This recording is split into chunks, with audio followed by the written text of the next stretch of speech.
What up guys, today I'm going to be responding to a couple of some comments on my channel on a couple of my other videos, mainly my How Strong is Cosmic King Thor video specifically, and one guy in particular that, you know, has been commenting quite a bit back and forth on that video, but not just that video alone, but a couple of other ones that I made a couple months ago, and they've been getting a couple of new comments, and there's a bit of discussion between me and them.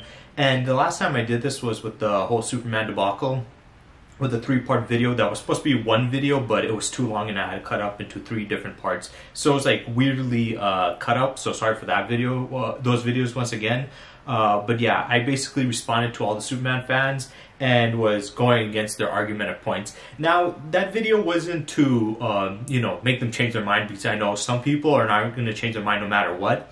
It was mainly and specifically just to, you know, give out my argumentative points there. I also want to say I do have a Discord, so if you guys want to have an argument or discussions on there, you can definitely go check it out. I've had a couple people ask me what is my Discord. It's literally just the name of this channel, Dragon Ball for Life, which is really weird because a lot of people ask me specifically what is the name. I'm like, dude, I just told you it's the name of the fucking channel.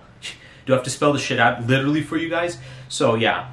I have a Discord. If you guys want to go there, we can have a discussion there. Especially, I would rather have, you know, one where we can have like a voice chat, because I prefer speaking more than writing. I'm not that best when it comes to writing, but also when I'm writing these, you know, responses, I'm trying to make them fast responses. I do not care about my punctuation. I do not care about my grammar. I'm here to get them out. At most, I'm trying to get the spelling correct, but the grammar and punctuation doesn't matter. I'm not doing a fucking essay for school. It doesn't really matter. In the end of the day, what matters the most is the argumentative points that we're making. Now, before I do get in this video, I want to give a big shout out to Tarisha Seth Sindhu, sorry for mispronouncing that name. A big thank you to you for subscribing to this channel.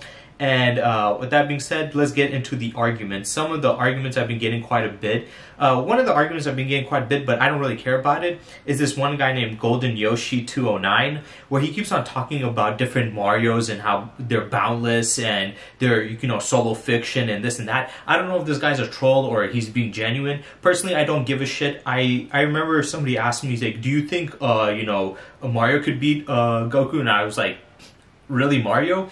And I've had a couple of arguments and discussions back and forth with that. I'm not going to go too much on his comments, because I don't know if he's trolling me or he's being serious. If he's being serious, look, I do not know jack shit about, you know, Mario's lore. Most of these characters, I can't know about every fictional character's lore and in-depth story. It's just not possible, and I'm not that much of a nerd to do that, okay? And on top of it, it's like, come on, who gives a shit? Video game characters, their writing is very inconsistent, very wonky, it doesn't make any sense. It's pointless to use mostly video game characters, but Mario, I guess, whatever. But just, can you shut up, dude? Like, you're so fucking annoying. Like, he keeps on going off about that. It's like, dude, who the hell cares? I do not know anything about Mario. And then on my video on, I talked about, it was like, Forneverworld had another channel called Fornev, and he basically made a video called 30 fictional characters that can actually beat Goku, and I reacted to it, and I went through the characters that I felt like could beat him, and the ones that I felt like couldn't beat him. People are saying that, yes, all the characters you said that could beat him is true, which I disagreed with quite a bit of the characters, but there were some characters I did agree with. It wasn't like I was saying Goku would be against all of them. But I did have one guy named Daniel Komwadi Dansu. It's too long. I'm not going to give the whole thing. I'm just going to call him Daniel. So Daniel was keep on commenting on that video. So I'm going to talk specifically about that. Then I will get to the Thor one, because that's one of the most main thing that I had, you know, discussion back and forth in that one. He said, it depends on the versions of Superman. Plus, if he suppressed all going all out. Okay, I don't know what he means. I guess he means by that is like, well, Superman is usually suppressed, but if he's going all out, it's different. I've stated multiple times with the whole Superman thing, especially with those 3 response videos that I had, I'm not gonna believe that Superman is that OP as you guys are making out. There's some instances where he shows him having ridiculous feats, but they're not very consistent, and usually they don't really make any sense. They're illogical, like the World Forger thing, because that's not very consistent, and I saw somebody else using that argument later on, which I'll talk about that too. But the whole different versions of Superman, I'm sick and tired of hearing that always. Well, different types of no, stop. Majority of the versions of Superman are barely universal, or universal at most. And you can make arguments by saying here and this and that, but just bring up feats. you guys just keep on saying these stuff and not bringing up feats, and you have some feats that are good, but most of the feats you guys bring up, I contradicted in that video, so I don't agree with him on this front. And then he was also later on, he was commenting quite a bit to me that you don't know anything about you know, comics. You should read up and search up on comics and shit like that. And he said something that's kind of funny that I'll bring up later. And he said, yes, to Darkseid and Galactus, to Darkseid, even Avatar of, basically saying that Darkseid and Galactus could beat Goku. Now in that video, I'm pretty sure I said, you know, of his true form Darkseid, yeah, I could argue that, yeah, I could go that way. You can also kind of make an argument for Goku there. But the Avatar one, I said no to that because the Avatars are usually very fodder. A lot of times Superman, he struggles with them, but even basic Superman can, you know, beat the shit out of him. Even Doomsday beat the crap out of him. And Doomsday is not that powerful as a lot of people make him sound. So the Avatar of Darkseid a lot of times can be very fodder. If you want to make the argument a point that he can't beat Goku even as an Avatar, bring me some feats of his Avatar form doing multiversal level of feats above that, because true form Darkseid was already, you know, his appearance, and it was one and only, I guess, appearance. Now they're doing something with Rebirth. I haven't checked out the Rebirth storylines though. I don't know fully about that, but that's when he had the, you know, the multiverse was in danger. So if these avatars have shown levels of feats on that level, then why would it be impressive of what true form, you know, Darkseid did? So I don't believe that, the avatars at least. Galactus, I keep on hearing Galactus. Like I said, I don't know exactly enough about Galactus, but I know from what I've seen, he is usually around galaxy level. And in the new Thor comics, where they had the, you know, Cosmic King Thor, and he was supposed to be fighting against the Black Winter, he himself, you know, couldn't beat the Black Winter without getting a power boost from the 5 planets. We didn't see him fight the Black Winter. Thor absorbed his power and killed him, and then fought him himself and beat him pretty easily. The reason why I put the Black Winter at universal level, even though he's threatening, you know, the multiverse or multiple universes, he was attacking these universes one by one. If he was really that powerful, he would have just wiped them out by all at once. And it was seeming kind of like, you know, kind of like a chain reaction thing where he was slowly erasing it, and the Black Winter that was coming into contact with these realities was kind of, you know, deleting it and stuff. So it was a little bit different than just, you know, obliterating a universe or universes. So yeah, Galactus still had to have, you know, a power boost from 5 planets to do that. To, you know, accomplish a feat of that level, which a character was universal. And Goku, and back in Battle of Gods with Beerus, was able to, you know, threaten the Dragon Ball macrocosm. The Dragon Ball universe itself is just the size of our universe, and then you have all these other dimensions on top of it, which is far beyond that, and that was in his weakest in Dragon Ball Super. So that's not that impressive. Galactus is not on his level. Like I said, he struggled against the Black Winter. He needed to get a power boost. So that's BS. This guy's clearly telling me that I need to check, you know, read comics and stuff like that. And then I didn't know what I was talking about. There was, I'm trying to find his comments because some of the comments get shuffled. I'm gonna, oh yeah, I think it should be here because usually when it's on my YouTube studio, it's a lot easier to find than the other one. Okay, so he says right here, he says those ones, and then he states something quite interesting, which I'll get onto this topic later. But for right now, I'm going to talk about him just talking back to me, saying stuff like, he says right here, he says, as for Dragon Ball, your scaling is good, but dude, your knowledge on Marvel and DC is terrible. Go watch Hanko Scales or Captain Frost for DC and Marvel Cosmology. Stop giving bad information on DC and Marvel. Captain Frost will be easier for you to follow. And then he told me to check him out again because I don't know anything about, you know, the cosmology and story. I never stated I was an expert, but I do know some stuff. Don't say I don't know anything. That's complete bullshit. All the stuff that I've stated in arguments in the comic books, I've literally had the comic book like scans, and I've had like the arguments. You guys had no counter arguments to those. You guys, you can't say that I don't know anything about it when I've had actual arguments and used examples from comic books and the stories itself. So that's complete bullshit. Like, he's just saying, all he was saying was simply, this character beats him, that character beats him. Where the fuck is your knowledge? That's no knowledge. You're just saying this character beats him. That's stupid. And the argument that I have against it is, and proves that this guy doesn't know what he's talking about, is, he said, yes, to Antimatter, because yes, it is outer safely. Basically, he's saying that the Antimatter can also beat Goku, and he's out of Versal because I argued he wasn't. This proves that he doesn't know shit about DC and Marvel's, cosmology and the story itself. Because if you guys remember the Crisis on Infinite Earths story event, it was, first of all, the Antimatter has been overly exaggerated, and I talked about this before. And there was another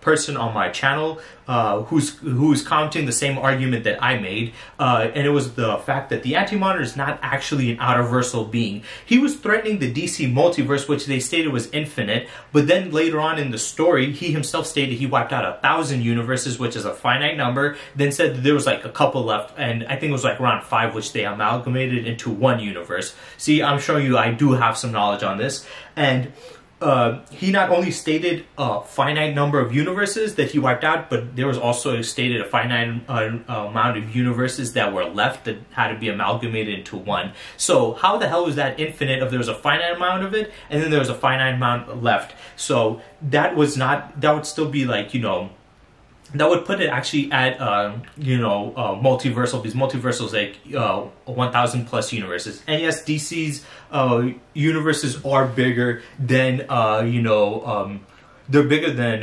the real world. But our real world universe is not even that much smaller. People usually go by the observable universe, which is 96 billion light years across. But, scientists, that's through our instruments and technology that we have that is very limited, but scientists have calculated that our universe is approximately like 250 times bigger than that, so that equates to around 25 trillion light years across. So even with the DC universe being 100 trillion light years, our universe is not that much smaller. It's like 1/4 the size of a DC universe. And some might say, well, they have other dimensions like the God Sphere and stuff like that, but they never stated those were getting affected by it. It was just actually, those weren't actually getting affected by it, because you see Darkseid didn't have a problem. He was in his dimension in the fourth world, which was outside of the multiverse, and there was no effect to him at all. So that didn't affect him, and he didn't have a problem with that. So like I said, that wouldn't be outer-versal, and it would be outer-versal, I guess, if the universes were infinite, but they weren't infinite, and just proved in that story. But also, if you read in that story, it explains that once when the Big Bang happened, it created the multiverse, and from the Prime universe, they created other universes. And towards the tail end of the universes, because they are categorized from the beginning to the end, the ones from the end are far more unstable and weaker and easier to destroy, because the initial one that came out, that God created, the Earth Prime and Universe Prime or DC Prime, whatever you want to call it,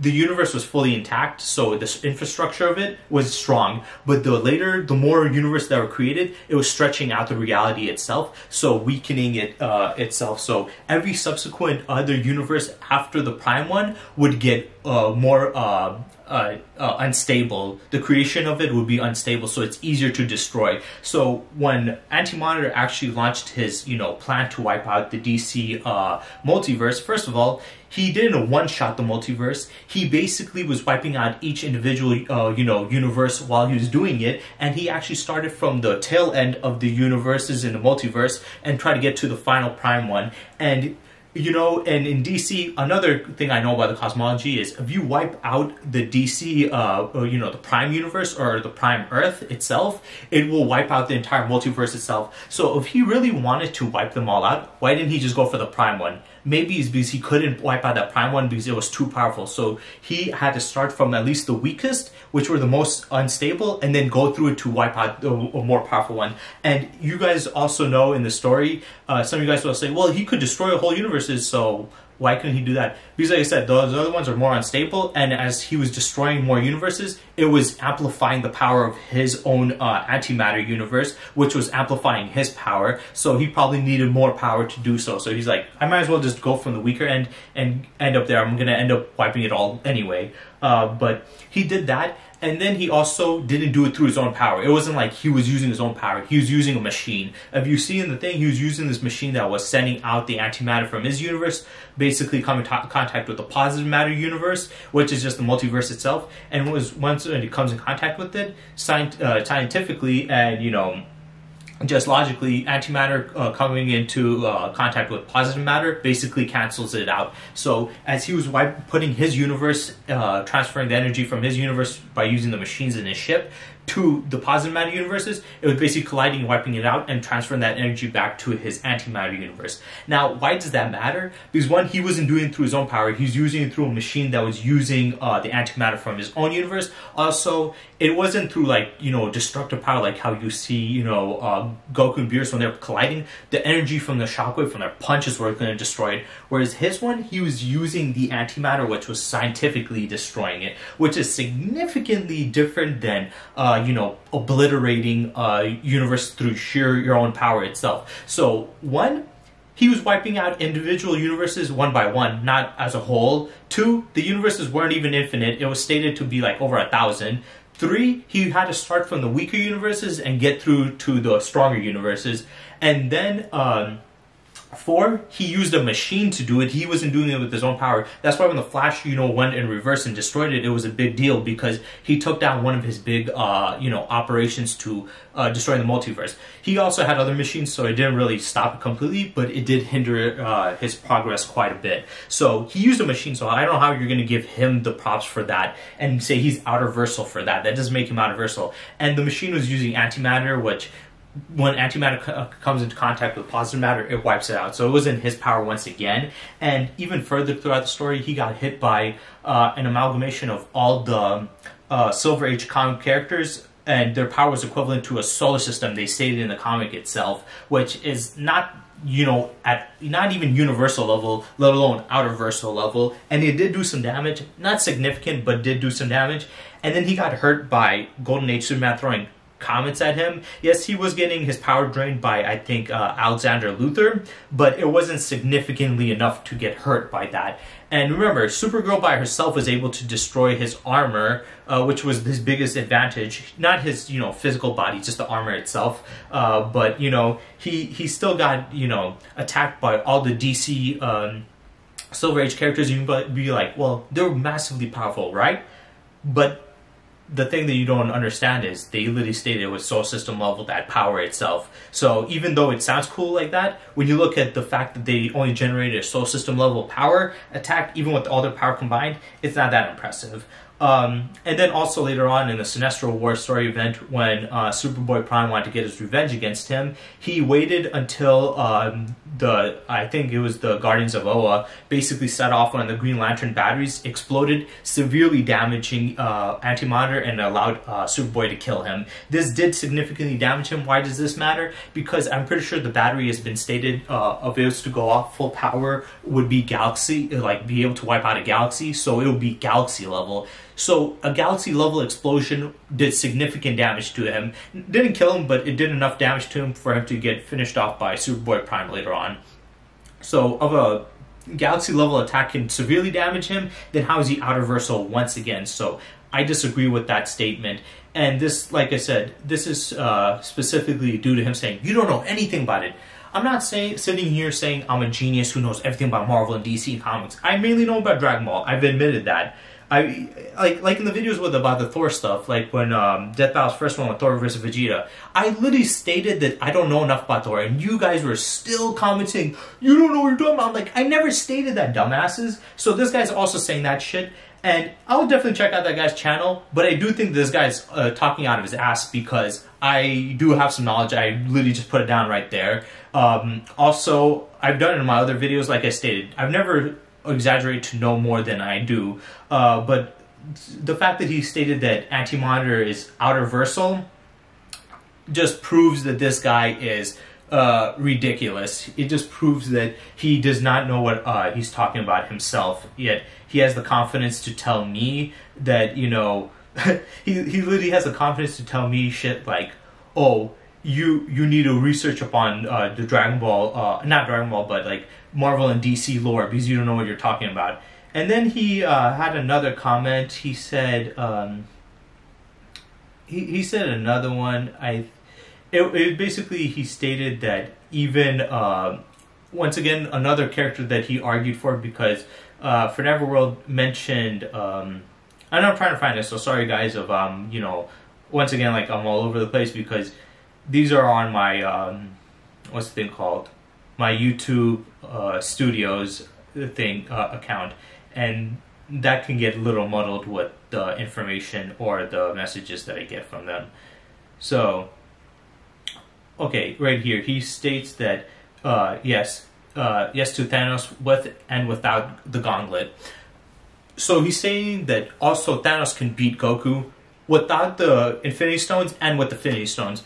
Without the Infinity Stones, just like Galactus, he's galaxy level. That's not beating Goku. He was matching up to Galactus, so that's where you get that. And also, a lot of his feats don't go above that. If you ask any of the other DC, channels, because I have watched, YouTube channels, not DC, Marvel, channels that talk about Marvel, like, comics and their power scaling. If you check out them, they will also tell you that at most, Thanos is on, galaxy level. He's not on universal level until he uses the Infinity Stones, which affects the, universe itself. So if he was on that level, he wouldn't need these power sources like, the heart of the universe or the Infinity Stones to be universal level if he's already well past that, if he's like on multiversal, because that's what you have to beat Goku, or match with, or match or contend with Goku. So the fact that he is, he needs the Infinity Stones to do that. He could have done it without that power, because that's limiting his own power if he's beyond that. So that's wrong. Once again, he doesn't know what he's talking about, but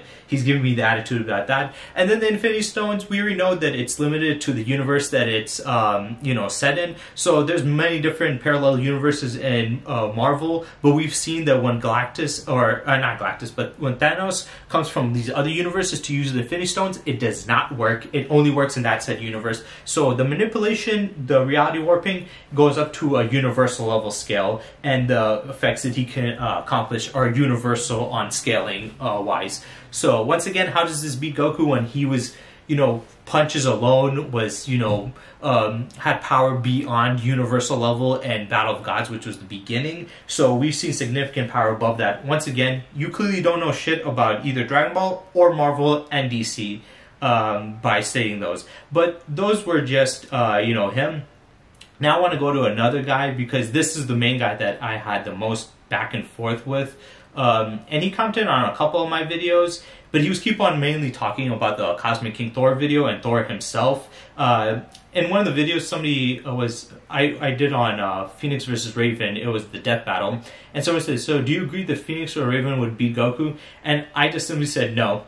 And I was being facetious in that one, because personally I don't know enough about them both, but I don't think Phoenix could beat him. Raven, there's a little bit of an argument because of her fighting a Trigon, but this guy got mad and he was like, I think it's Koyo Danny Delvelli. So sorry for mispronouncing the name, Koyo Danny Delvelli. I'm just gonna call him Danny. So Danny commented quite a bit. He stated first, Goku to beat Trigun and Raven, what are you smoking? Even Master Ultra Instinct was defeated by pressure points alone, defeated by Granola and Black Frieza, and you dare entertain the idea that Goku stands a chance against Raven is ridiculous. Even Trigon fought against Lucifer and Raven defeated him. What makes you think Goku has a chance? Now, the whole thing about the pressure points, he brings that up multiple times, so I'm not going to, state it over and over again, because it's going to get redundant, but he does state the whole thing about Master Ultra Instinct and, Granola defeating with pressure points and, Black Frieza beating him. And he stated, you're not talking about that. I'm not going to talk about it in this one. I'm going to talk about the next one, because he talks about it a lot in the Thor video itself. But the Raven thing, I will say that I was being facetious in that one. And this was months ago or a month ago at least, when I commented this argument, but he says Trigun fought Lucifer and stuff like that. Once again, these characters are very inconsistent, so it really depends on which comic books that Raven fought him. Was that Trigun the one who beat or, fought Lucifer on equal footing? I will say Trigun definitely could beat Goku. I don't really see Goku beating him. I think I also stated in the 30, I don't know if Forever put that in the 30 fictional characters one, but I admitted Goku could lose him. Hell, I admitted Goku could lose to, Ghost Rider, and it's funny because the Superman fans in that video, when I said Superman can't beat him, they're like, no, he can beat him. I'm the one wanking Goku when I admitted that he could lose to Ghost Rider, but you guys are not wanking when you think Superman could beat Ghost Rider because of the power of Hulk, which is dumb as shit. Like, he has magic and Hellfire. His Hellfire can burn Superman's soul and kill him instantly. Superman's not winning that fight. I don't know why you guys are arguing that one, but he states right there, Raven beating him. But also the argument about Raven, she is Trigon's daughter, does have his blood in her. So the argument could be that the reason why he can't beat her is because she also has his DNA and his power. So her magic is... even if her power might not be equivalent to his level of power, she has his own magical power within her, so she can combat him easily. So it isn't as simple as the other one. The other one, Lucifer, is not connected to Trigon. They're two separate entities, whereas Raven is his daughter, so she would have his power within her. So it wasn't specifically her own power that, you know, surpasses him, but just that. But yeah, he commented on that video.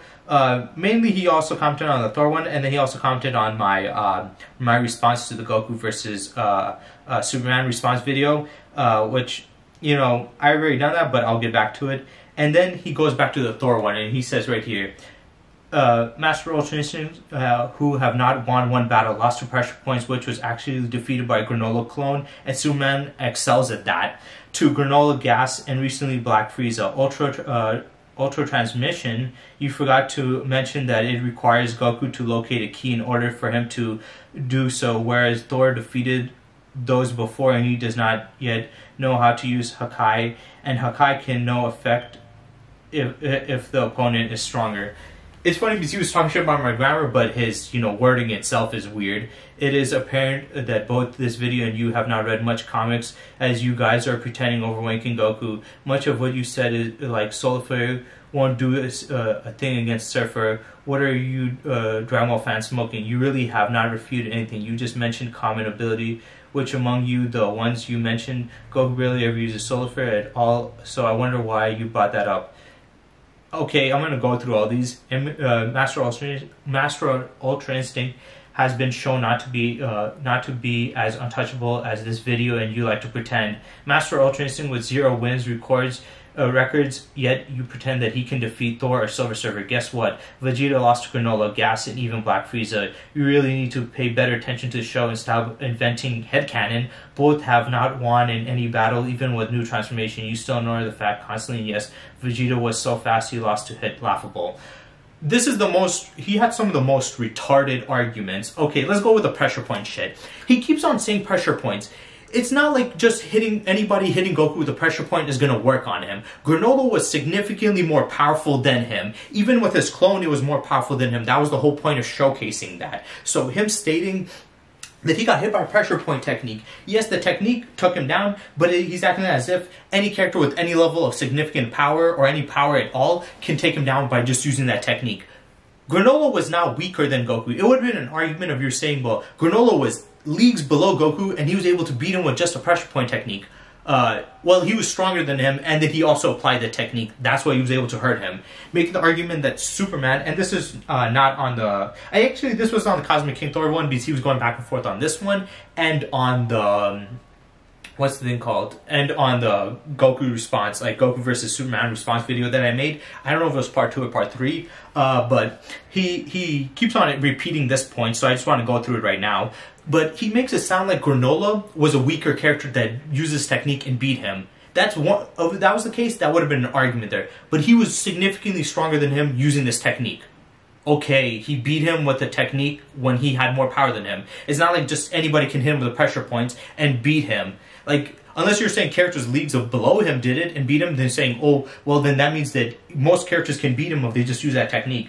But it was done by a character stronger than him, so that's dumb. Like, he's focusing too much on the technique itself and saying, that's something Superman excelled at. First of all, Goku's a better martial artist than Superman. He would definitely know more about, pressure points than Superman. He fought against Hit, who's also using the same pressure point technique thingy. And guess what? He was having countermeasures to the technique itself because he knew what the vital spots he was going to hit.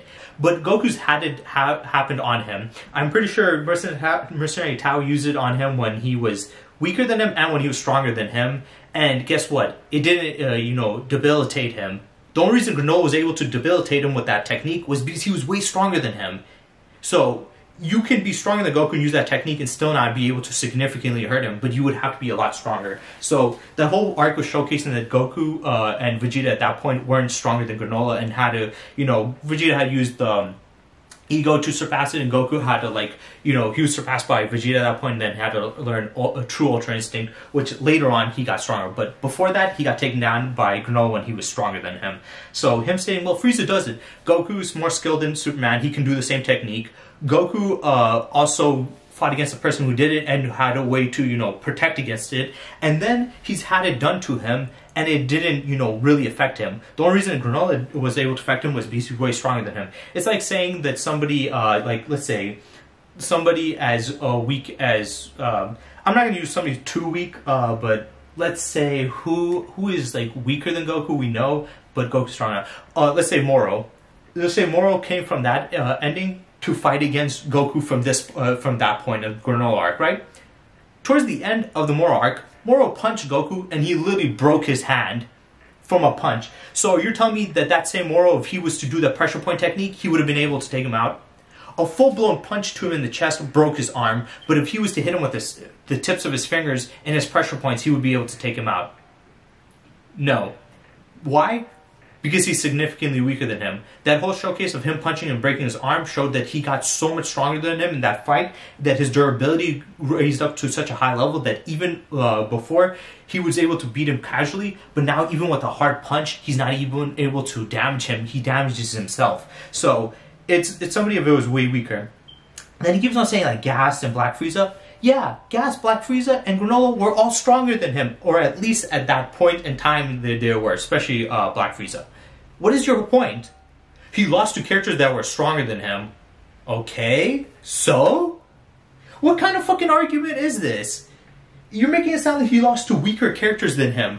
Oh, he lost against a weaker character. He lost to strong characters. Just stating characters that beat him. I never stated Goku's unbeatable. I never said he was untouchable. I just stated that he's going to be hard to beat, and characters like Superman is not going to be able to beat him.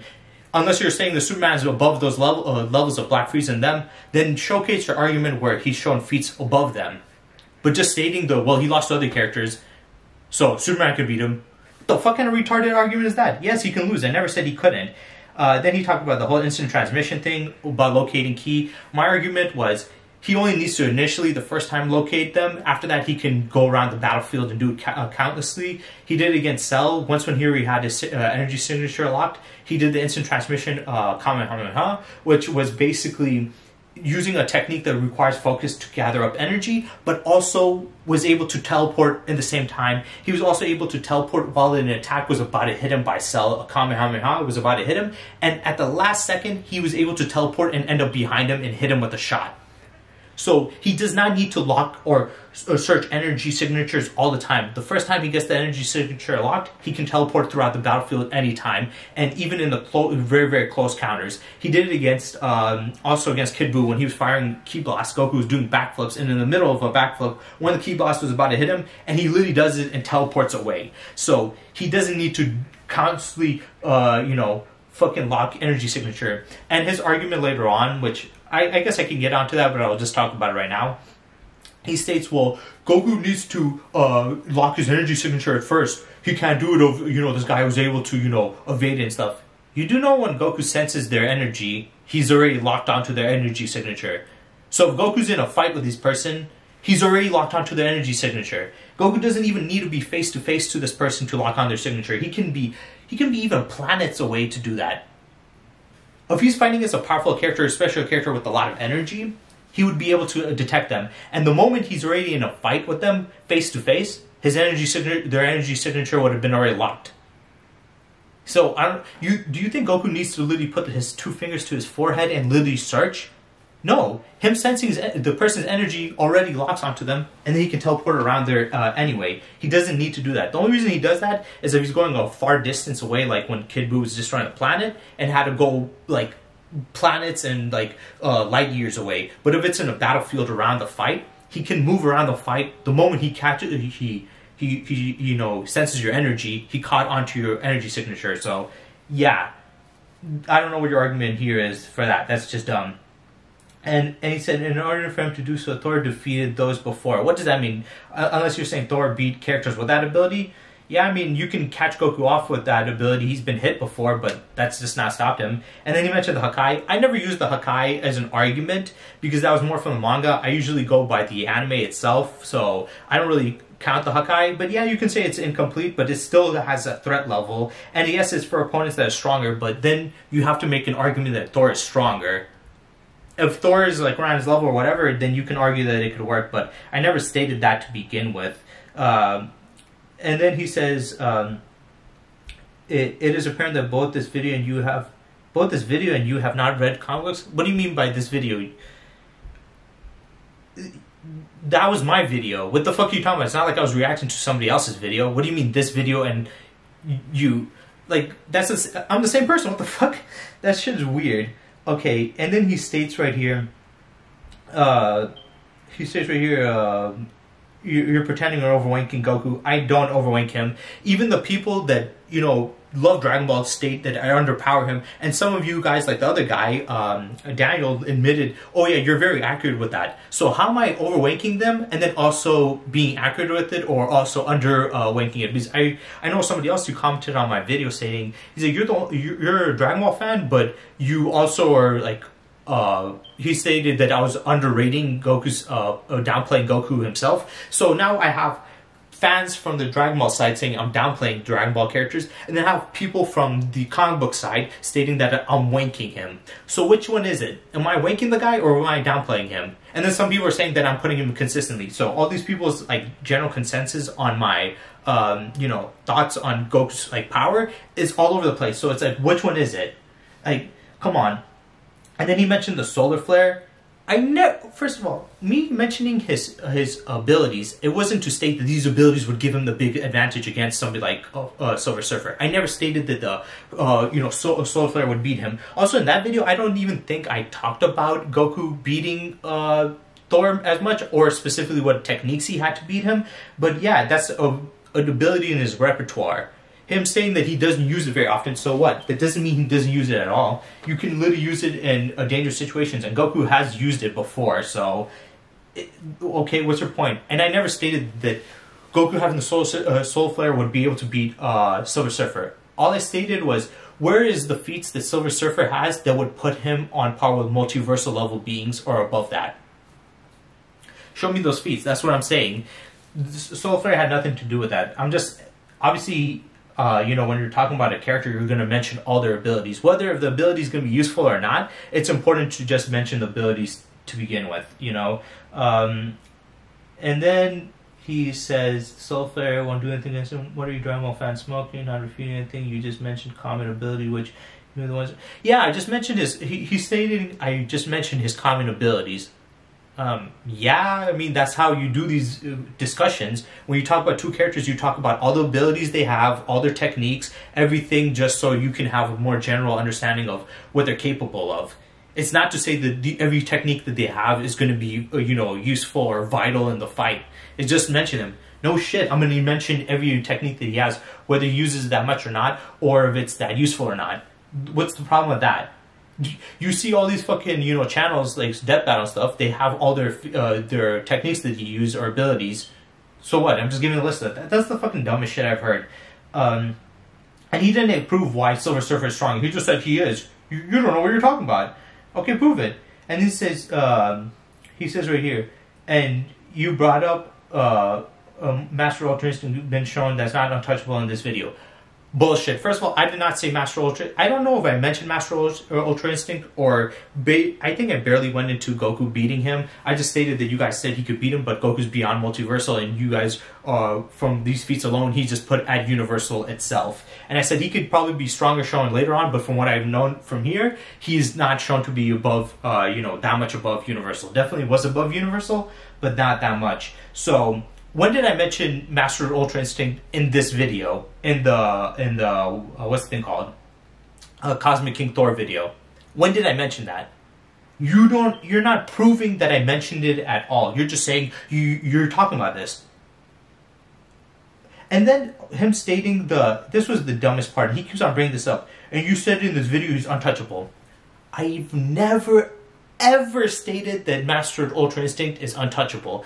And it's funny because in the what's the thing called? in the Goku vs. Superman video, when I had one of the guys responding, and he was keep on making false statements, stating, "You said this, you said that, you said that," and my argument was you're strawmanning me because I have never stated in my videos that that was the case, and I've actually made videos countering your points and arguments you're making. And then once we saw, he was like, "Oh, okay, maybe this and that, whatever." But he was like backpedaling. But I'm not talking about him. I'm talking about this guy. He states multiple times, and you're gonna see later on in the other comments. He keeps on talking about the fact that I mentioned that Master Ultra Instinct is untouchable. You cannot hit it and stuff like that. I've never stated that. If you guys have checked out my channel, you know that I've actually talked about Ultra Instinct and the fact that it can't be touched. When I did the review on the chapter itself, when Granola took him out, I literally talked about it. I stated that a lot of fans state that Master Ultra Instinct cannot be touched. I stated that all Master Ultra Instinct does is, it removes the middle part of the brain to the body, where the mind sends signals to the body to react. All it does is it removes the mind needing to be aware of what's happening. The body itself reacts alone, increasing and sharpening his, reaction speed and his reflexes. That's all. And I stated in that video that this proves my point that Ultra Instinct can't be touched and you can take him out. And I was actually congratulating the manga. So that directly goes against this point, and I never stated that video either. He's bullshitting. He's pulling this out of his ass as a straw man. And then I also made another video before that, months even before that, where I talked about Ultra Instinct, Master Ultra Instinct. I made a video on, how Ultra Ego works and Master Ultra Instinct. And I went on to the topic where a lot of fans were stating that Master Ultra Instinct is this untouchable form. And I stated how I was annoyed because a lot of Dragon Ball fans were coming out stating that Goku could be this and that character because Master Ultra Instinct basically means Goku can't be touched. And all it said was it increases his reflexes and his speed to the highest level of his physical capabilities, where it does not require his brain processing the information and have to send the signals to his body. And I stated that yes, it gives him a big advantage in the speed and obviously in the reflexes category, but of a character's far faster, like 10 times faster than Goku, he could hit him and touch him and beat him. And then when the chapter came out, and Granola did it with his clone, I was, like I stated, I used that video to further prove my point and congratulated that. So, answer me once again, Danny, because this is the abbreviated name I'm going for. When did I say in that video, show me a timestamp where I stated that Master Ultra Instinct cannot be touched? If I even did mention it, it probably was, I stated that with his speed alone, he cannot touch him because he would need a speed way higher than what Goku has to be able to touch him. So at his speed level, he cannot.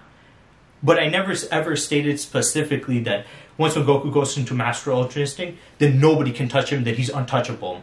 I never stated that. I literally made 2 videos specifically talking about that and going against the Dragon Ball fans.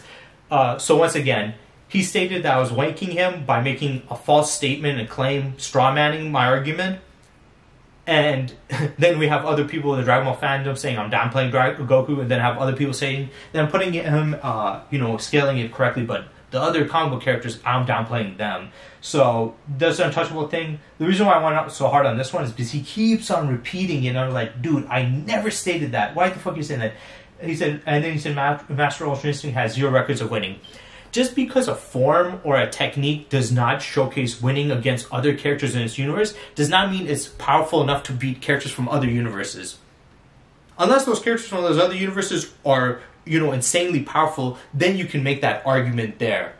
So, sorry, the camera died.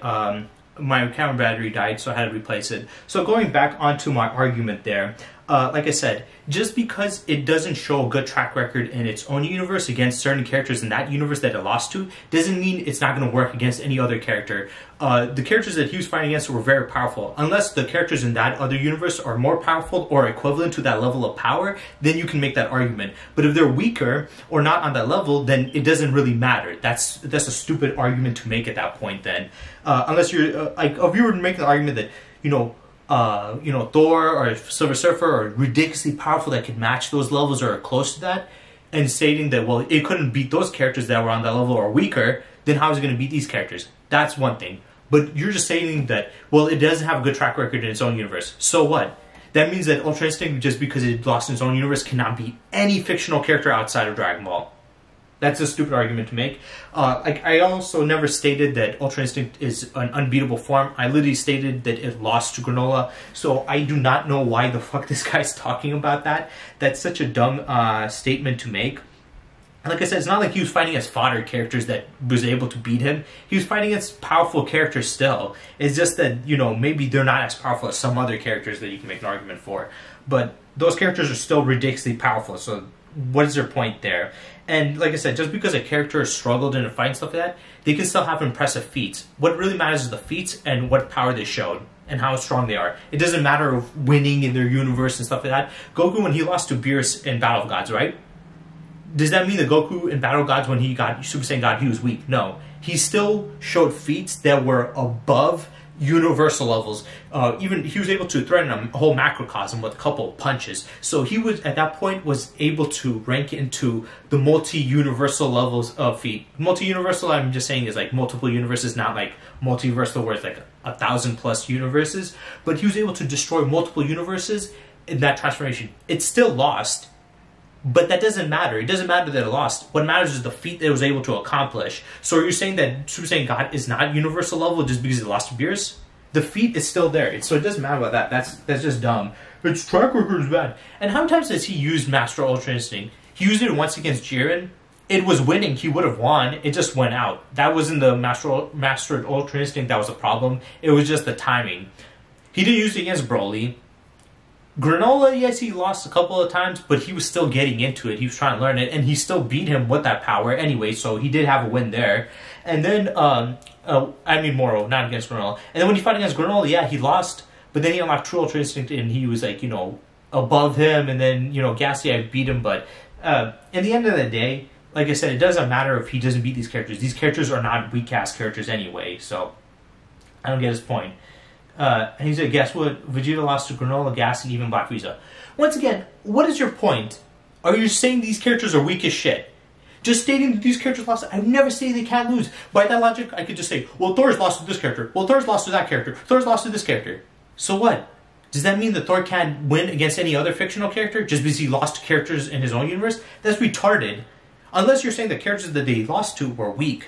But if they're strong, then what's your point? These guys are back way well past like multiversal levels of power. You can put them in low complex multiversal whatever, but they're not even. It's not like these guys are planet level characters. He lost to this character. He's just stating.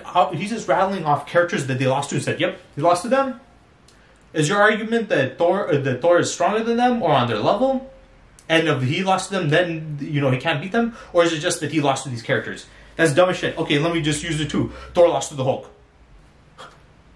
Thor lost to this guy. Thor lost to that guy. That's the dumbest shit ever. You just sound stupid there.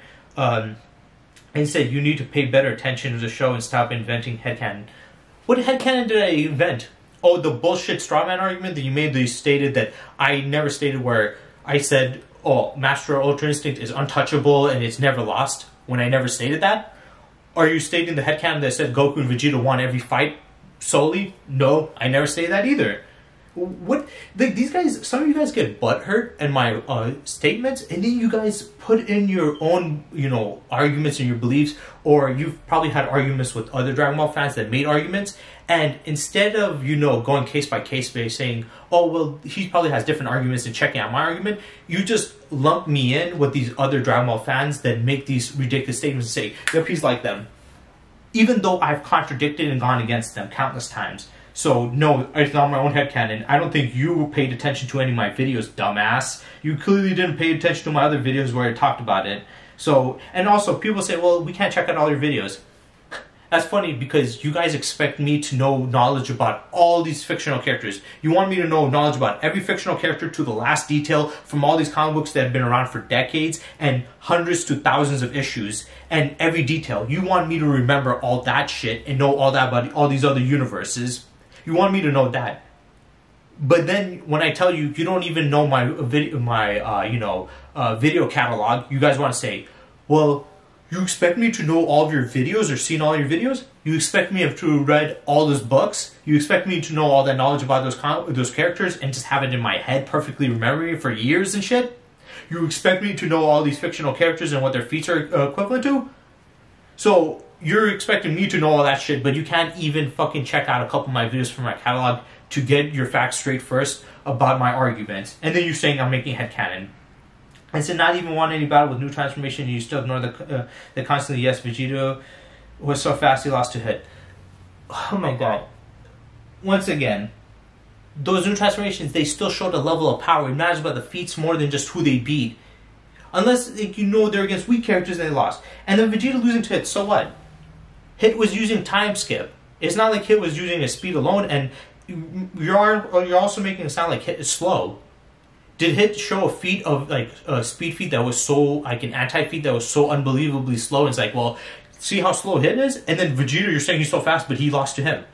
Hit's a very skillful fighter. He's still fast, and he had a technique where he can skip forward in time, which Vegeta didn't know about. What is your argument there? That is the dumbest shit. He lost this character. Who? Are you retarded? Do these characters have to beat every character to beat Thor? Is Thor this unbelievably unbeatable character where you have to literally beat all of fiction just to be able to handle him? He's that powerful that he's being above all of fiction? He just lost to a character in his universe. So, I never stated that they were unbeatable. Like, what? That is just so dumb. And then he states in the Goku versus Superman video, yeah, it was a response video, the third one, he said, because he was talking about World Forger and stuff, he just keeps on going on about the whole wanking thing, the untouchable thing. He says, why people act as if Master Ultra Instinct is untouchable when it's easily defeated by pressure points by a clone of Granola. Okay, yeah, it's a different one, because he repeated a lot, so I kind of got confused. He said, Superman excels at this, and ever since its appearance, Goku has never won a battle, and almost every time battles are assisted, he have not won once yet. Oh, why bring teleportation when he needed to locate a key in order to do so? Master Ultra Instinct is defeated by Gas, Granola, and Black Frieza, which recently are nowhere near Beerus level, which Superman is nowhere near that level, which proves that Master Ultra Instinct is not untouchable, as many claimed. Not to mention, Superman already had Theta State since 2006, way before Goku even had Ultra Instinct. Recently, Superman punched World Forger, whereas Black Frieza and Granola defeated Master Ultra Instinct Goku, which are nowhere near as powerful as World Forger. In addition to that, he still don't know how to properly use Hakai, which can also can have no effect if said character is more powerful, stronger than him, and can also be dodged. Sorry, my dude, but you are really overwanking Goku. Okay, let's go through this. The Ultra Instinct thing. He mentions that people have mentioned that. I never stated that.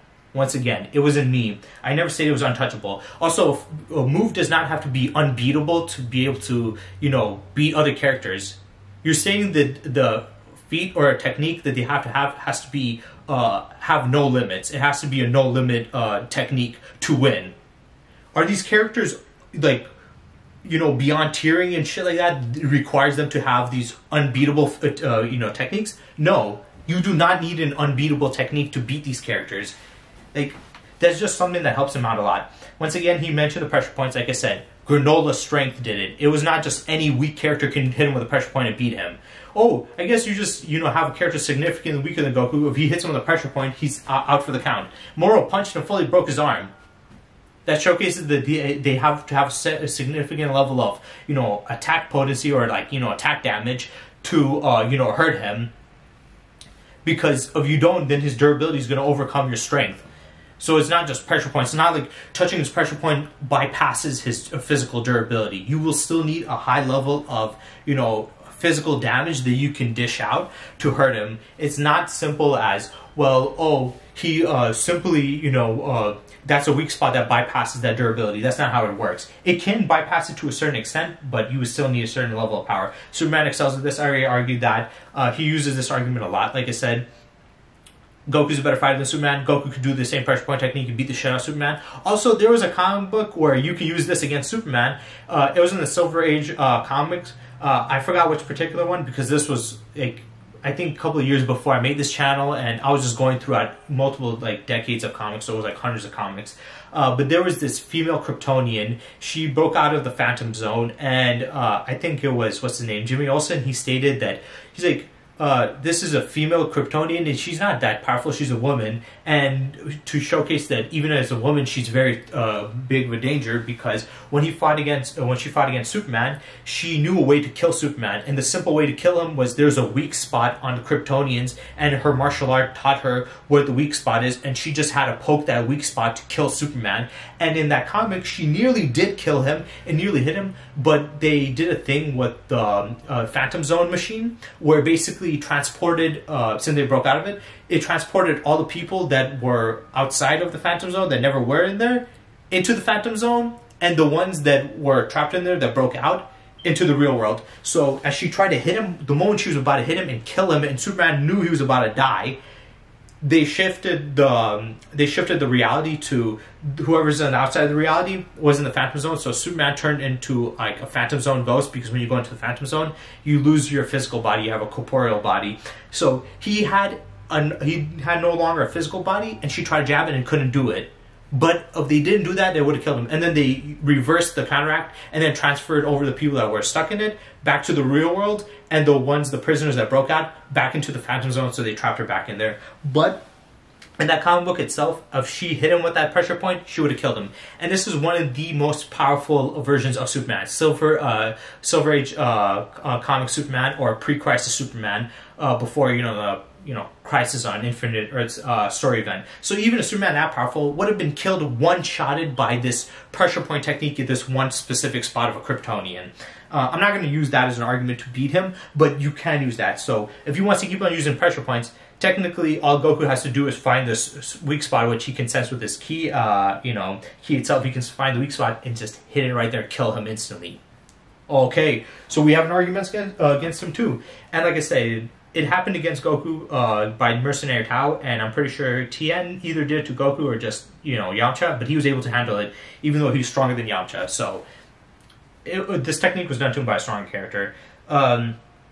And then, he goes back to Goku hasn't won a battle without being assisted, and he's not won once. I've also mentioned that, how he lost in Super Beast. People, saying Goku is, he has plot armor and Super, and I'm like, no, he doesn't. He gets beaten a lot. He got beaten in Z a lot. The only time Goku had most majority wins was in Dragon Ball. But once again, him losing doesn't matter. Superman loses a lot too. It's not Superman's unbeatable. Most of these characters are beatable. They've lost in fights. But that doesn't matter.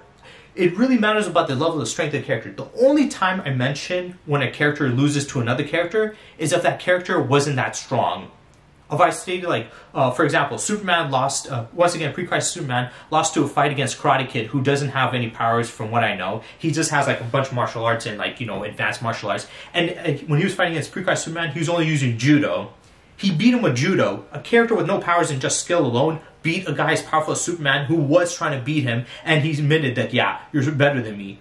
He beat him in that fight. Now, I'm not saying that Goku, Superman, pre-Crisis Superman, or Silver Age Superman is that weak, but there has been instances where he's lost to characters, even weaker characters. So if I don't even use that, how are you going to say, well, Goku's lost to other characters?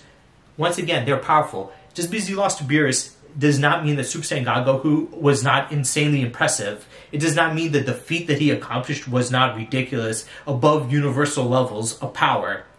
It just means he lost. All these characters have a losing record. Superman has lost countless times. He lost to Doomsday before. He lost to Darkseid. He lost to Mongol. He's lost to the other characters, but he's also won. It does not matter. Losing doesn't matter. It matters to, one, it matters what impressive feats they were able to showcase, and two, who did they lose to? Were these characters weak or were these characters strong? So that argument is dumb. I never stated he wasn't assisted, but that doesn't stop it. The teleportation thing, I already explained that, how it works. This guy clearly doesn't know that. He keeps on just stating he lost to Granola Gas and Black Frieza.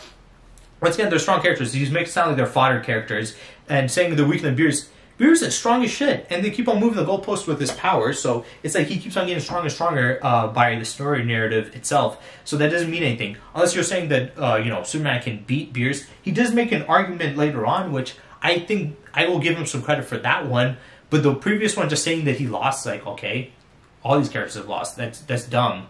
Like, there needs to be more context than just he lost. And then he says, Beerus level, which proves that Master Ultra Instinct is not untouchable, as many claim. Once again, yes, many have claimed that. I've gone against that claim itself. People stated that Goku surpassed him all the way back in, Universe 6 versus 7 tournament arc when he got Kaioken times 10 on top of his Super Saiyan Blue because Beerus got shocked. They stated Goku surpassed him in, in the Tournament of Power because of the whole Jiren situation. I never agreed with that, and it never got proven. And then they said in the Broly film, then they said it, More arc, and argued possibly, I think, in the Granola arc. But so what? I never stated that. And once again, it doesn't need to be unbeatable to beat somebody like them. These characters are not unbeatable themselves, so that's a moot point anyway. And losing to Beerus, so what? Beerus is very powerful. And like I said, I never say that. He said, not to mention, Superman has already had the Theta State since 2006, way before Goku had Ultra Instinct. I already explained this in my video where, I forgot who it was, I think it was E2B, whatever his channel's name was. Basically, I got recommended that video, and it was basically Goku versus Superman without, powers equal. They're just like, no, they did have powers, but they were equal in stats, like strength, speed, durability, so it was mainly about their hacks abilities, their fighting styles, their technique, and just their, fighting IQ in general, right? And he was also making a lot of statements. He mentioned the Theta State, and I explained in that video what the Theta State is, and I'll explain it again in this video because this guy clearly, he's telling me I don't know what I'm talking about. He says he knows about Marvel and DC, and he reads this and that and shit, and I'm not reading properly. You're clearly not reading properly because the Theta State is not like Ultra Instinct. Here's the difference between Ultra Instinct and the Theta State. Ultra Instinct, basically what it does is, once you activate Ultra Instinct, is the body reacting through countless years of training and fighting, and this is just called getting in the zone in our real world. Basically, it's just when you train something quite a bit, your muscles start to recognize it, and it gets your muscle memory starts to develop. And as it develops, your reflexes just kick in. You see this sometimes with boxers when they're going for a knockout and they're not even thinking, but they still have the combinations because they repeat combinations over and over and over again to the point where their body just does it without them even thinking about it. Or sometimes they're like unconscious and they're throwing shots, and it's just their unconscious mind doing it. So that's what it is. And like I stated before, it isn't this untouchable thing in my video too with that. If you guys want to go check it out, you will see that I made arguments literally stating that. But basically what it does is it sharpens Goku's speed, accuracy, timing, and sometimes his power a little bit. His power too, but mainly those things. And his response time at the max of physically. So the faster he gets, this will be the peak of it. Every time it goes, like, let's say he gets stronger in his base and faster in his base, this is basically just using the peak of all of his speed and accuracy and timing perfectly his best at that moment that he's at that level of power. So it'll grow with his power itself, but it will always be the peak of his, reflexes. Once when he goes in it, he doesn't have to think. He doesn't have to go into, focus on anything. His body just naturally focuses so he can have his mind free. Now, the Theta State might sound similar to that, but here's the difference. The way the Theta State works is it was developed by Superman because he gets attacked with psychic attacks sometimes, and when he's in a physical fight, he can't fight off both physical and psychic attacks before that. He couldn't do them at the same time. So learning this, the Theta State, he now is able to separate the mind from the body. Now, that sounds similar, but here's there's clear-cut differences, and I mentioned it in that video. You guys go check it out. But he separated the mind from the body, right? Now, what happens is his mind, since it's separated, it can focus solely on psychic attacks. So if somebody tries to attack him on the psychic plane, he can defend against it fully with his full mind. Whereas if he's getting attacked on the physical plane, his body basically goes into overdrive and just uses the moves that he does. And it just basically fights like how Superman would fight. So there's no real difference between Superman in the Theta State physically and in his regular state. So his reflexes are the same, his speed is the same, his accuracy is the same, the timing is the same, his movements are exactly the same. There's no altercations in that. The only difference is now when he's in a fight, if he's against two characters, one who has psychic abilities and one who has physical abilities, or a character who has both and is attacking him on both planes at the same time, Superman doesn't need a fully, he doesn't need to fully put his attention to one or the other. He can do it both. So his mind can focus on fighting that, and his physical body can literally just do his natural moves. Well, you guys say, well, that sounds the same. Goku's doing the same thing, but Goku doesn't use Ultra Instinct to fight off any psychic attacks. It's just so his body can do the movements itself, and it can be faster response time. And here's a clear-cut difference between it. When Goku goes into his Master Ultra Instinct state, he's faster, he's sharper, he's more accurate, he has better timing, he has more accuracy, he's at the peak of all those, offensively. Superman, when he goes into the Theta state, his physical capabilities would be exactly the same. The only difference is now he can protect the psychic attacks, meaning that Superman's speed would be the same, his reflexes would be the same, his accuracy would be the same, his timing would be the same. Unless they stayed in the Theta state, it also improves his physical, fighting skill on top of that. But it doesn't. It just states that he can fight on both planes. Now he can fight simultaneously. So that's a clear difference. Goku increases in all the stats and is far more proficient in his offense. Superman's offense is basically the same. The only offensive advantage he has is he can fight on two fronts, on a psychological, psychic front and a physical front. But his physicality does not change. When he goes into the Theta state, he doesn't get faster, he doesn't get sharper, he doesn't get better reflexes, he doesn't have better precision or timing or accuracy or whatever. He's still the same. So Goku's stats go up when he goes to Master Ultra Instinct. Superman's stats stay the same physically, but the mental protection goes up. So that's the clear-cut difference. So no, it's not the same. Any of you read the thing and you weren't, a dipshit, you would have known that. But you keep on repeating the same stupid arguments way before Goku. And recently Superman punched World Forger, whereas Black Frieza and Granola defeated Master Ultra Instinct, which is nowhere near as powerful as World Forger. How do you know that Black Frieza isn't that powerful? We just saw a taste of his power. You can maybe argue that for Granola, but you can't say that for him. And defeated Master Ultra Instinct Goku. Once again, you have to argue that Forge is stronger than Goku. Now, some people say, well, yeah, he is. My argument to that was, and I'll get into that later, but he said, in addition to that, he still doesn't know how to properly use Hakai and stuff. I never mentioned Hakai would beat him. I've gone against that.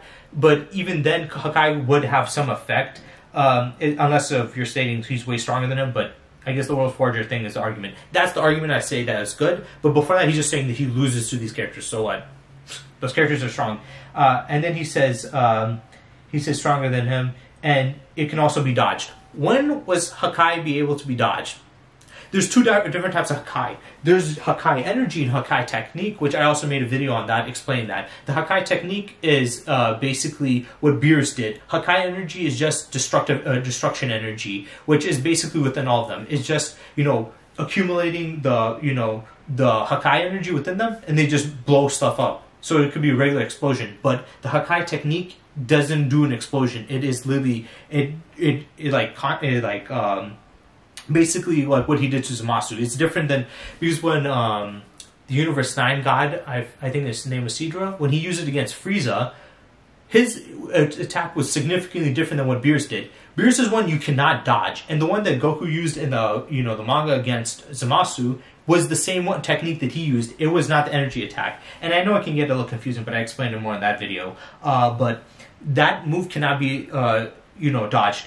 The energy can be dodged, but the technique itself, which is significantly more powerful, and it's like, I guess you could say, a more concentrated form, it cannot be. There's no way you can dodge an erasure ability. You're not going to be dodging it. The moment he has his palm out, he's going to erase you. You could be a million miles away or whatever. Unless he starts talking about the explosion itself, which Goku didn't do that one anyway. And I didn't overweight Goku anywhere. I just, used his regular feats itself. But the World Forger thing, like I stated before, the whole sun dipping thing, I never stated in that video, the original one, that was the reason why. I was stating that this could be a reasoning why that was the case, and it was just my argument of point that could have been the case, because before this, Superman couldn't even beat Mixius Spitalik, which is a fifth dimensional imp, but now he's able to get into the sixth dimension and break out of it, and then also attack Superman, beam down. Somebody stated he destroyed the sixth dimension when he broke out of it. He didn't destroy the sixth dimension. He just broke the barrier between the dimensions and then was able to escape because of that. But he didn't break the dimension itself. But the World Forger thing, like I said, it's not very consistent because if Superman was that level of power, he would have been able to put up a better fight against Perpetua. I know Perpetua is a lot stronger because she's the mother of World Forger, but he would have been way past that. And my argument to that was he doesn't have that many feet. He doesn't have any feats. Him recreating and destroying the universe, that's his job and that's his process. He uses his hammer to forge these worlds. It's not like he's just forging with this pure energy and stuff.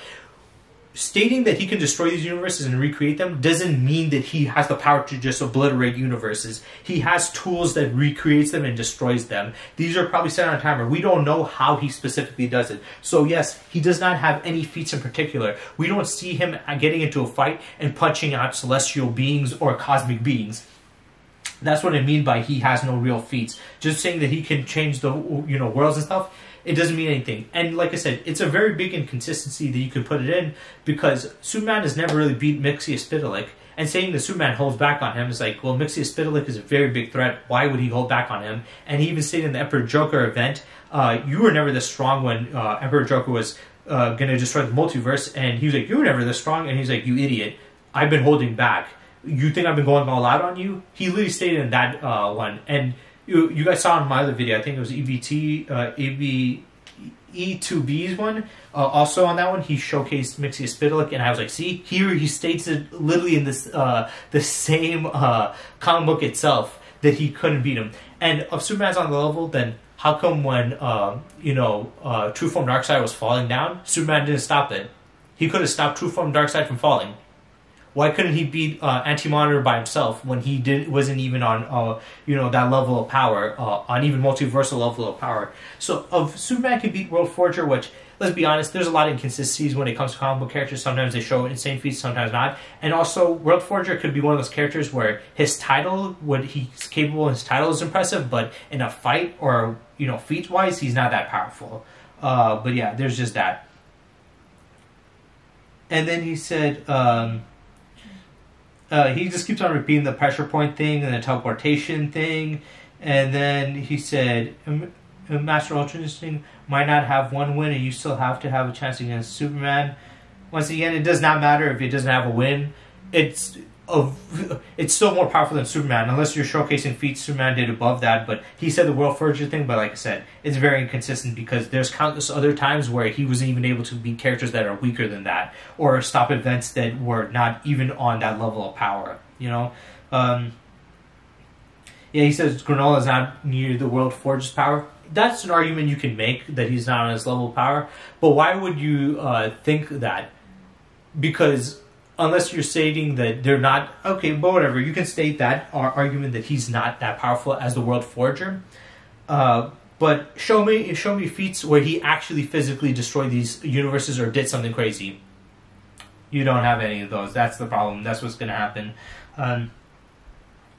You reason by the same logic, Goku can beat Granola, which is nowhere as powerful as Beerus, and he couldn't even defeat Jiren with needing assistance at all. Well, Jiren, once again, he would have beaten him if the time limit didn't go off. He just newly obtained Master Ultra Instinct. This was the first time. So he didn't have full control over it. He was beating with the form. So yeah, he didn't really need assistance until his power, time limit went out.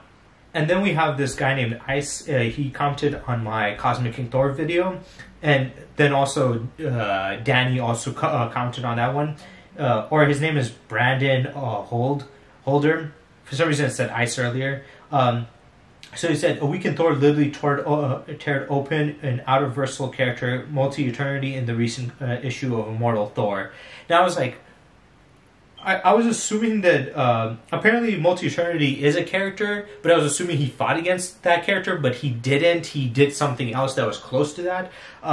He said in Immortal Thor comic book in that video, because he was stating before that, he stated that Thor's outer, and what is this copium on that video? And then Danny came on there arguing, yeah, he literally didn't, he said, you really have not read comics at all. Current Thor is outer, my man. So he explains why he's outer and stuff like that. This is retarded. Are you guys like dumb as shit? Do you guys listen, or do you guys even think remotely before you comment some like wild ass shit that you're saying? And the reason why I'm saying this is because I'm trying to go through my videos on my channel when it was the last time I made the video. Because it was a while back. It was a month ago, okay? I dropped that video out a month ago. This information that leaked, or that came in now, came out recently. How the fuck?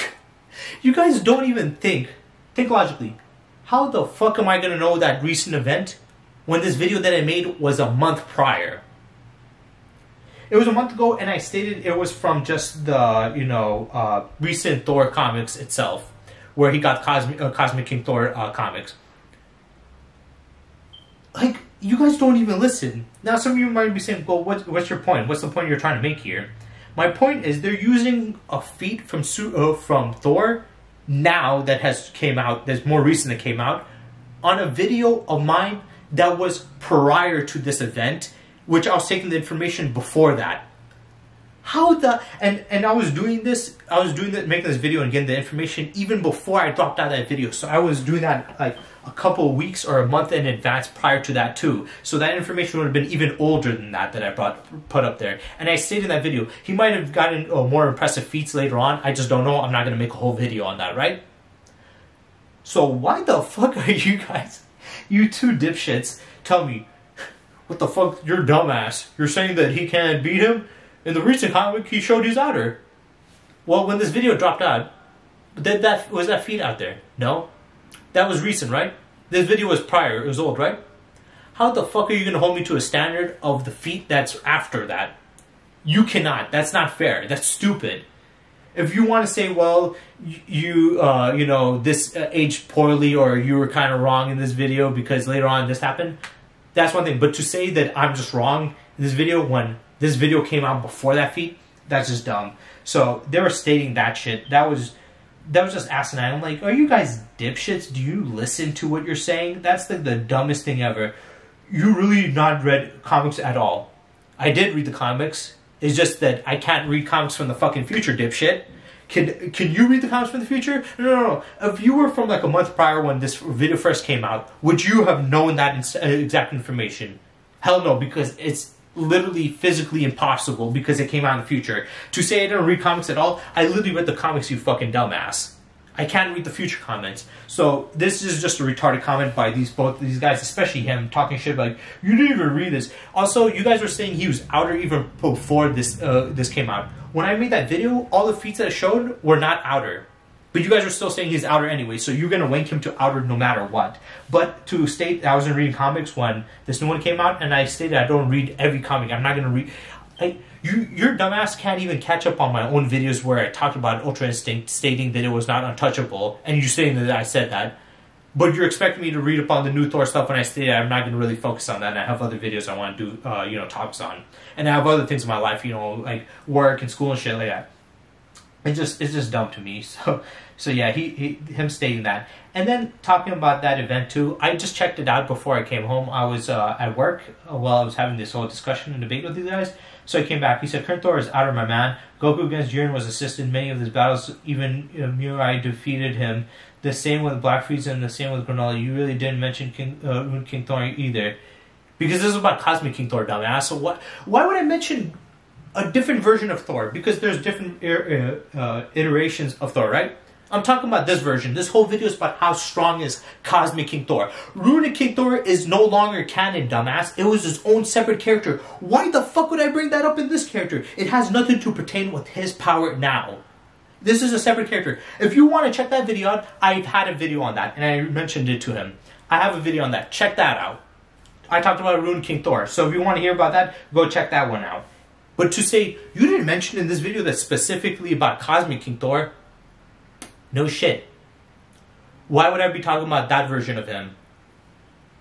It's like saying, you made this whole video on the New 52 Superman. You didn't use the feats from Pre-Crisis Superman. Yeah, because Pre-Crisis Superman's feats don't pertain to New 52 Superman's feats. So why would I talk about that? Same thing with this. Why the hell would I talk about Runic King Thor's feats when it has nothing to do with Cosmic King Thor on the Cosmic King Thor video? And once again, stating, Current Thor is out, my man.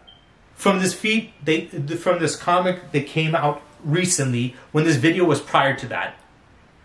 Yeah, my man, I can't see through the future, dipshit. And you guys were saying he was out in that one too, but you didn't prove any feats on that. And again, the assistance against Jiren, that was well back. He's way stronger now. It doesn't matter by losing. Thor was getting his ass handed to him by a fucking electrical storm being. So what's your point there? The fact that it remained that both Goku and Vegeta have not won a battle, it doesn't matter. Their opponents are strong and they show more stronger feats. So, of Goku and Vegeta won more. Goku won more in Dragon Ball. So, he's lost more and he hasn't won a fight in Super, but won fights in Dragon Ball. Does that mean Dragon Ball Goku's stronger than Super Goku because he has wins and he doesn't? It depends on who he's fighting against. Since those forms are not as untouchable if it was easily defeated by pressure points. I never stated it was untouchable. The pressure points didn't stop with that again. You mentioned Thor's assistance, but forgot numerous times Goku and Vegeta got battle assistance. Pure hypocrisy. Because I was talking about the fact that in this video I talked about how Thor, the only reason he beat the Black Winter, which was a universal level threat because it was wiping out universes, was because he got cosmic. He got the Odin Force within him, not the full Odin Force, but he got most of the Odin Force within him. He also got cosmic power from Galactus. Then Galactus got he amplified his power and boosted it with the 5 planets to fight off the Black Winter. And then Thor absorbed all of Galactus's cosmic power to maximize that, and he used that power to obliterate the Black Winter. So he needed that much of a power boost just to beat the Black Winter, which showed universal level feats, right? So that was my point, is like he needed a power boost just to beat that. And he's saying, well, Goku needed an assistance to beat these guys. Once again, you do not know how to argue. He needed a power boost to beat a universal level character. These characters, Goku and them, were having an assistance, but against characters that were well past universal at this point. Goku was able to do feats on that on Battle Gods, even though he lost to Beerus. Struggling against Jiren and needing help against Jiren, you're still fighting against a guy who could obliterate the a billion or millions of universes casually. You have a character that can wipe out millions of universes casually. So what's your point? Even if Thor didn't have the assistance to beat it, he still, by argument, you're saying, well, he struggled and had to have an assistance. Yeah, against a character way more powerful, and that would mean that he would still be close to that level of power. Whereas the other guy didn't have assistance, but it was to beat a character way weaker. Okay? This character beat a planetary level character by himself, but Goku had to have help to beat a multiversal level character. See? He had to have help to win, even though his opponent was way stronger. Unless you're trying to say the Black Winter is stronger than, Jiren. Once again, I never said he was untouchable. He said, the numerous times you forgot to mention that because it doesn't matter. And that's not pure hypocrisy. Yours is dumb. He had to get a power boost. Goku didn't need a power boost to do that. And it was not when I mean power boost, I mean an unnatural one where he got it from something else. Goku, this is naturally his own power.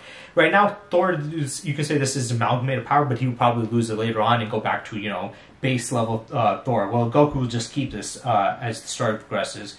And he said, remember when Zeno helped defeat Zamasu since he couldn't do it? Or when Vegeta had to distract Boost so he can create Spirit Bomb to revive you? Oh my god, just stop using that dumbass argument. Having help against characters, it's one thing if he had help against shit characters that are not powerful, but having help against powerful characters doesn't matter. The feats are what matters. What the fuck kind of stupid shit is this? So Thor has had help against multiple characters. That doesn't mean that those characters, it doesn't make him that powerful to beat those characters, right? Just because he had help.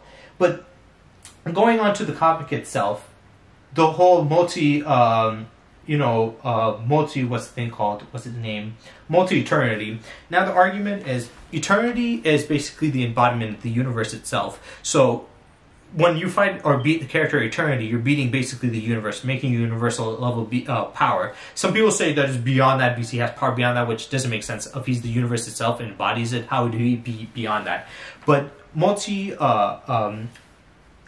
eternity is basically the amalgamation of all of the eternities, because there would be each eternity for each universe. So that would mean multi-eternity is all the universes combined, that bodies and amalgamations of the physical of that, right? So that means this would be like a multiversal level being, and beyond that because it's DC's Marvel's multiversal level, right? They stated that he was able to tear open the multiversal level character in the recent issue while weakened. I read the issue, he was fighting against this other guy. I thought he was fighting against the being and was able to damage him, but he was fighting against this other god who said he was the original living, thunder or thunder god or wind god, and he was stating that, Thor was a puny god. So Thor was getting beaten up, he couldn't beat him, and the only way to beat him was he threw down a lightning strike, which basically tore a rift in the space itself and dimensions, and then it was basically sucking up the other guy to the far ends of eternity, so the far ends of the multiverse itself, because he was able to cut through this. It never stated he never stated specifically that this is multi-eternity, but by people like Jobbers and Goons and other DC fans, they stated that this would make it him cutting through multi-eternity. So they're stating that in a weakened state, he was able to cut through this multi-eternity itself, or a character, but it wasn't even a character. He just cut through space, which then ended out to be that, right? It's a little confusing. I understand if you guys are like not too into comic books and you're just a little confused by it, right? But he cut through it, and he basically opened up his portal to trap the guy because he can't beat him physically. So does that mean he's out-reversal for that feat alone? No. I don't know where the argument you guys are making here. He tore a rift between dimensions, okay? So would that make him that level of power? Just because you tear a hole between dimensions doesn't mean you're on level that power on par with that level of power. We had Kid Buu. He tore between the hyperbolic time chamber and the real world, the reality, by screaming. Does that mean his power would be able to destroy that just by screaming alone? No, he can tear a hole. It's easier to break a hole through a dimension than to destroy the whole dimension as a whole. Just because a character opens up a dimensional rift or breaks through a dimensional rift does not mean that they themselves, or does not mean that that feat alone is equivalent to destroying that dimension. Opening a hole through a dimension and destroying a dimension are two completely different things, or affecting that dimension are two completely different things. And this is the argument people have with, what's his name, Buhan, when he's firing off his energy thing. It was in the anime, not in the manga, but you can also, of Kid Buu, it was Super Buu. If Super Buu could do that, with just screaming, then Buhan, which would be even way more powerful, at max rage, letting out all of his power, doing that wouldn't make sense, right? And people try to equate that as universal. I never equated that as universal, or even Dragon Ball's macrocosm level. Why? Because all he did was tear holes through these dimensions, which is still powerful, but you can't equate it to the dimension itself. Tearing a hole through a dimension does not mean that that power is equivalent to destroying that dimension. Those are two separate things. It's way easier to tear a hole through a dimension and open up a hole through a dimension than destroying that whole dimension entirely. It's not the same thing. That's a dumb statement to make. I don't know what kind of logic is that, guys. But yeah, even though if you want to argue the Super Buhan could do that, even in the manga, fully canon, he was not still going to be able to destroy a universe or the macrocosm. He can destroy it, but he's not in that level of power. The difference I stated in that video is it's like a building. You have the infrastructure, so basically the support beams and stuff like that, and the studs and stuff like that hold up the building or hold up the house. If you take out the support structure, it will collapse the rest of the structure itself on itself, like a building. Let's say you have like a building and you're destroying the support beams, the whole thing will topple. That doesn't mean you destroyed technically you destroyed the building, but that doesn't mean you have the power to destroy a building. You just destroy the support beams that took it out afterwards. There's more to it, there's context to it. So when Thor did that, he did not obliterate that dimension. It's not like he killed him. All he did was tear a hole through it. It's still impressive that he did it through a weakened state, but you see Super Buu being able to tear a hole through it by just screaming alone. That's close around there. Now, what does this mean? Does this make it out-reversal? Not really. I mean, unless you're arguing that tearing a hole through a dimension because he didn't really hurt the being. It wasn't even a being. He just hit the reality itself, which I guess you can consider that the being itself. But he basically put a hole through it, basically opening a rift, just like how Super Buu did that. That doesn't mean that it's equivalent on that level, because you could argue that beating somebody like Multi-Eternity will make you either multiversal level of power or outer-versal level of power, right? But just tearing a hole in the dimension to send somebody through there is not equivalent to outer-versal. That would still not make him an outer-versal. That would still not make it an outer-versal level feat itself. So what I'm trying to say here is, opening up a hole between the dimension, even if Multi-Eternity is an outer-versal being, being able to tear a hole even in his weakened state would not mean that he's outer-versal. That just means he has the power to create a dimensional rift and a thing like that. But all he did was basically destroy in the fabric of reality itself, which would be connected to that. So you can also make an argument there where just cutting through the fabric of reality itself would unravel that. You don't need levels of that power to do it. Just the level of power you would need to cut through the fabric of reality in general, right? But also, even though he was in a weakened state, it's usually Mjolnir. He was using the power from Mjolnir and Thor and Odin himself. So he was using the Odin Force and all the cumulative power he had. So it didn't really matter if he himself was winded. Because remember, Mjolnir has a separate power than Thor himself. Thor can imbue his own power into Mjolnir and increase the power, right? But Mjolnir has its own power in general itself. So even let's say if Thor is weakened, severely weakened, he can throw his hammer and his hammer can destroy them. It's just that he physically can't generate that power, but his hammer can. And he accumulated all his power to let that out.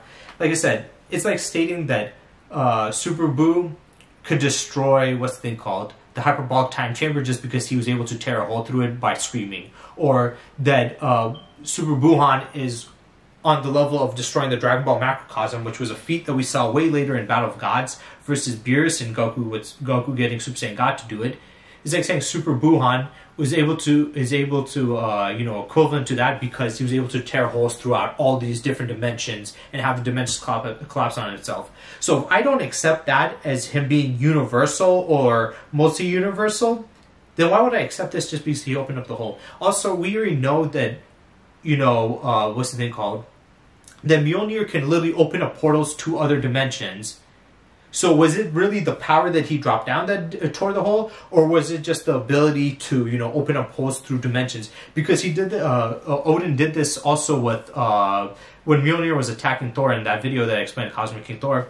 He created a portal which he sent Mjolnir all the way to the far ends of, infinity and stuff like that, and Mjolnir came back quickly. But he opened up a portal, so did he do it through sheer power, or was it through a portal? Was it through the power of Mjolnir, because it has the ability to transport through dimensions itself anyway? And how does this make it outer-versal, being able to tear through that? It's like I said, just because Super Buu was able to tear through the hyperbolic time chamber does not mean he can destroy it just by screaming. And just because Buuhan was able to affect all these dimensions, even by tearing through all these multiple different, fabrics of reality, does not mean he was on that level of power either. So this doesn't make that an argument either. It's still impressive, but where do we really gauge this? How are we going to say this is outer-versal? What feats did he have prior to this that showed he was outer-versal?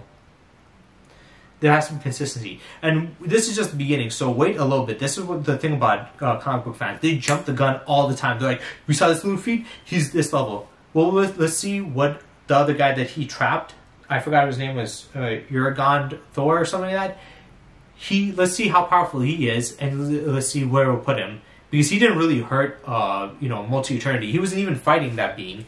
It was just opening up a hole through space-time, which connected to that. It's like cutting through the bleed. You're not destroying the bleed or affecting the bleed. You're just affecting the reality between the dimension, whatever universe they are at, and the bleed. So all he did was open up. All he did was basically tear between the dimensions of our Earth 616 and basically the multiverse itself. That does not make him outer-versal or even multiversal level. That just means he's able to have enough power, even in a weakened state, to tear or breach a hole between it. This is one of the and the scaling that they got from this was from Jobbers and Goon's video, which Ivar stated that he does not understand these meanings or what this what has been shown, because what about this shows this outer-versal, right? Explain to me, how does that make it outer-versal, being able to tear through it?